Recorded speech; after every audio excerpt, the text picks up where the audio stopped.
Okay sir, మరి YCP వాళ్ళు ఏ పథకాలు సామాన్యులకు అందట్లేదని అంటున్నారు? వాళ్ళ మాటలో 151 వచ్చింది, 11 సీట్లకు వచ్చారంటే వాళ్ళు డమ్మీ కింద లెక్కే. ప్రభుత్వం ఫెయిల్ అయిందని అంటున్నారు కదా, ఏది కూటమి ప్రభుత్వం ఫెయిల్ చాలా అభివృద్ధిలోకి వచ్చిందమ్మా, చాలా చాలా బాగా అభివృద్ధిలోకి వచ్చింది. మరి జగన్మోహన్ రెడ్డి గారు నెక్స్ట్ సీఎం నేనే అంటున్నారు. ఆయన నెక్స్ట్ సీఎం కాదు, ఒక ఎమ్మెల్యేగా విజయవాడలో కానీ మంగళగిరిలో కానీ ఆ పులివెందులు కాకుండా ఇంకా ఎక్కడన్నా ఇవ్వను, అప్పుడు ఒప్పుకుందాం. ఆయన్ని మారమనండి ఒక్కసారి, ఎక్కడైతే అక్కడ గెలిస్తే ఆయన సీఎం. గత ప్రభుత్వానికి కూటమి ప్రభుత్వానికి తేడా ఏముందంటారు? అమ్మ, గత ప్రభుత్వం వచ్చేపటికి అంతా తీసివేతలు ఉంటాయి కదా, కొట్టుడు, ఆ రోడ్లు లేకుండా అవన్నీ ఆ నరకాసుని వదిలేసాం. ఇంకా 10 రోజుల్లో మంచి రోజులు వస్తాయి, ఈ నరకాసుని అలాగే కాల్చేస్తాం. ఆయన పనితీరుకి ఈయన పనితీరుకి తేడా ఏముందంటారు? చాలా చాలా అమ్మ, నక్కకి నాగలోకానికి ఉన్న తేడా ఉంది. అది నక్క, గుంట నక్క, ఇది నాగలోకం. అది కూటమి ప్రభుత్వంలో సామాన్యులకు మంచి జరుగుతుంది అంటారా? చాలా చాలా బాగా జరుగుతుందమ్మా.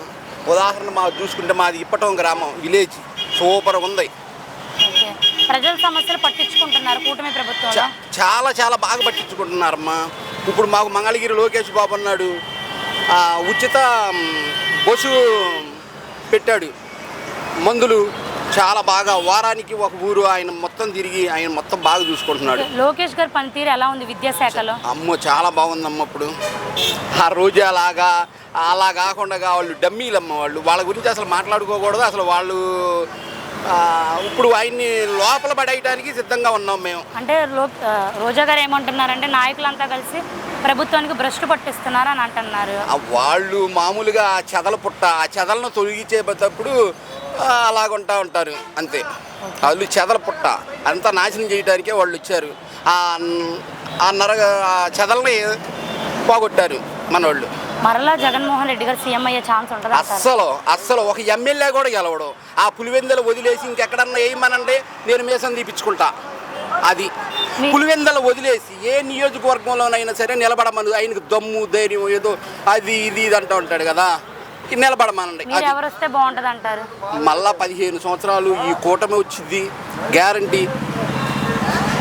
Thank you. చంద్రబాబు నాయుడు గారు అధికారంలోకి వచ్చాక పరిపాలన విధంగా ఎలా ఉంది? చాలా చాలా బాగుందమ్మా. ఆయన కోసమే మేము ఎదురు చూసాము. ఆయన కోసమే చక్కగా అన్నాలు తినటం కానీ, రైతులకి డబ్బులు వేయటం కానీ, ఉచిత బస్సులు పెట్టడం కానీ చాలా చాలా బాగుందమ్మా. ఆయన కోసమే చూసాము, ఆయన వచ్చాడు.